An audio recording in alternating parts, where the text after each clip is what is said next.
সপ্তাহ ধরে মাথা খাচ্ছিলাম যে সঞ্চারী কিছু একটা করে দে না, খুব মুখরোচক কিছু খেতে ইচ্ছা করছে। তো আমাকে বললো চল তোকে পাস্তা করে দে। এবার প্রবলেমটা হচ্ছে আমি ময়দার জিনিস খেতে পারি না। তো ও আমায় বললো যে ঠিক আছে একটু ওয়েট করে যা, আমি সুজির পাস্তা কিনে এনে তোকে করে দেবো আর কি। আমি বললাম ঠিক আছে তাই করে দে, কয়েকটা দিন ওয়েট করে যাই। তো আজকে সন্ধ্যাবেলা আমাকে সারপ্রাইজ দিয়ে ফোন করে বললো 8টা বাজে, আমি তখন এসে অফিস থেকে এসে সবাই একটু ঘুমিয়ে গেছি।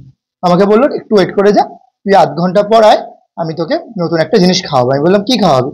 ও বললো সুজির পাস্তা। বললাম ঠিক আছে যাচ্ছি। তো আমি সুজির পাস্তা নিয়ে এসেছি। সুজির পাস্তাটা দেখতে বেশ সুন্দর লাগছে, ডিলিশিয়াস লাগছে, ডিম দেওয়া আছে, এর মধ্যে ক্যাপসিকাম আছে, ক্যাপসিকাম আমার খেতে খুব ভালো লাগে।